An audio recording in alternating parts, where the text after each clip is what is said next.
it's Froggy, and I'm back again with another episode of C14 Dating. So Kyler has a surprise for us before we leave, and I'm excited to find out what it is. Alright, I'm gonna go ahead and start. Is he ready yet? As soon as Kyler returned, he ordered me to remain in the lab while he prepared something outside and stressed no peeking. I already ruled out that the surprise was something edible. Melissa, you can come out now.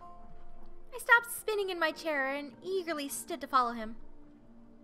Kyler opened the door leading outside, kindly reminding me to put on my hoodie.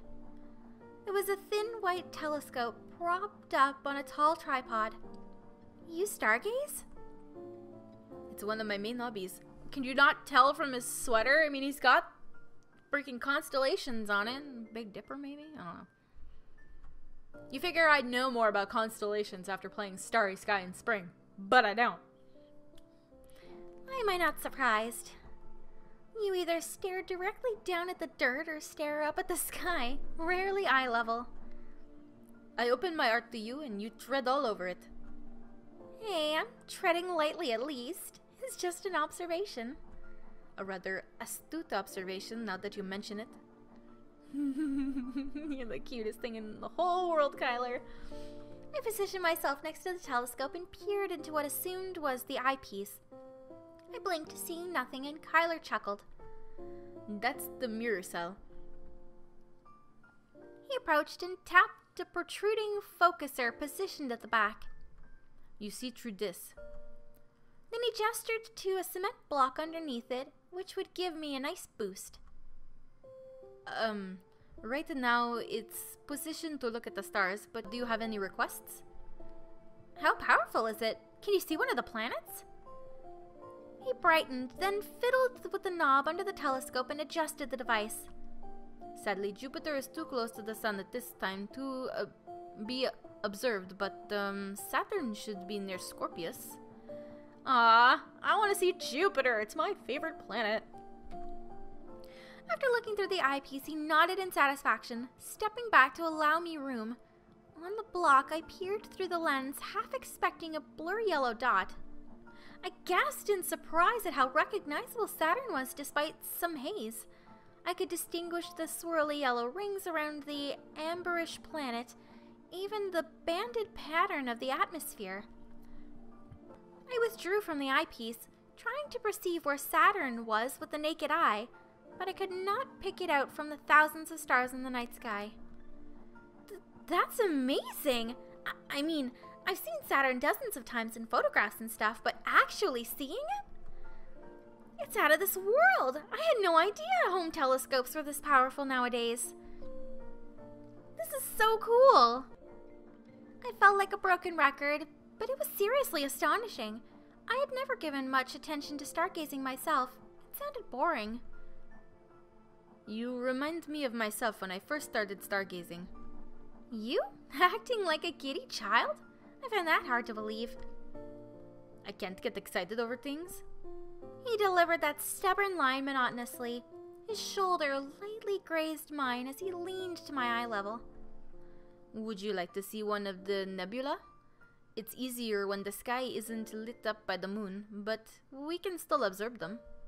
Sure. I shuffled to the edge of the cement blocks. As soon as he finished, I scooted between him and the telescope, nearly banging my head into the repositioned eyepiece from anticipation. Once my vision focused, I could spot a gray, hazy, donut-shaped object. What is it?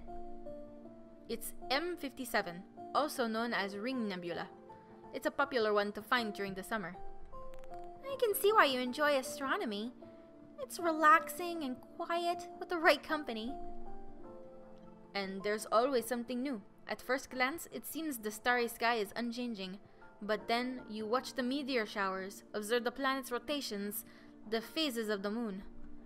Similar to the findings when you're digging in your own square and discovering something? Right. And both give you a window to the past. Wait, the past? Are you familiar with light years? A bit. I remember being told that the sun takes 8 minutes to reach Earth. For some reason that fact always stuck with me. I likely read it off one of those "Did you know with that" cards that came with bubblegum. Right. Well, what you're seeing now is what the ring nebula looked like over 2,000 years ago due to the distance that the light travels. A beat passed and I gazed back at the sky unaided by the telescope. We saw stars that might not even be there anymore. As cliché as it sounds, I'm starting to understand the whole feeling small compared to the cosmic scale of the universe thing. An abrupt sneeze interrupted my profound philosophy and I wiped my nose with my sleeve. Cold again already? No, but it's getting chilly. It's probably close to midnight. I apologize. You have to get up early and here we are stargazing late into the night. It's selfish, but I wanted to spend as much time with you as I could before you leave. Before I could vocalize similar thoughts, he averted his blushing face and reached for the navigator knob in front of me. His chest hovered close to my back as his arm brushed beside mine. I could show you Vega if you want. It's right above the Ring Nebula, and it's 5th brightest star in... Aww. Achievement unlocked. Kyler love. This is so cute. Oh, I'm in love. He trailed off as his eyes met mine, positioned between him and the telescope. I turned to face him. Kyler removed his hand from the device and gingerly cupped my jawline, his thumb stroking my cheek. He leaned down but stopped momentarily, his eyes gauging my expression for permission. I tilted my head in response. The kiss was soft and reserved, as gentle as the glow of the starry sky. Aww. Yet that simple gesture completely captivated me. I felt the warmth of his lips radiate through mine, promising devotion and tenderness.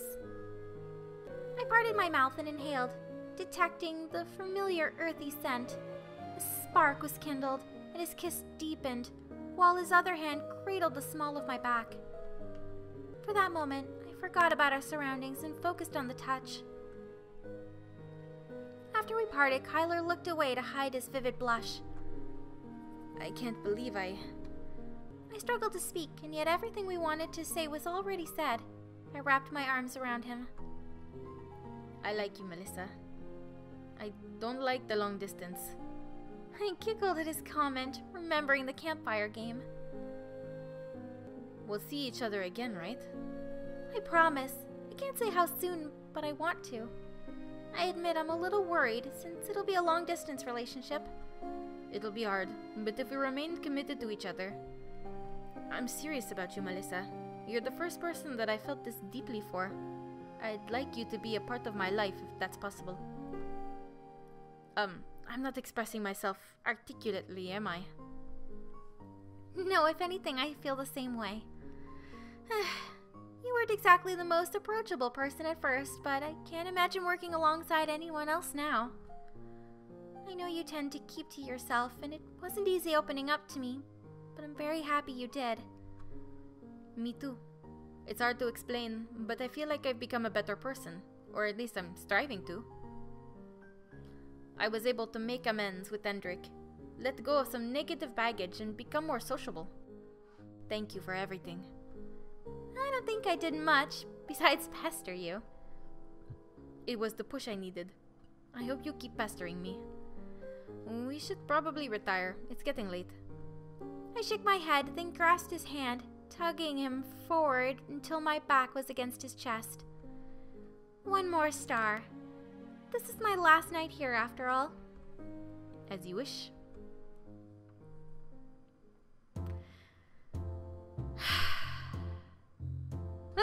He's so cute.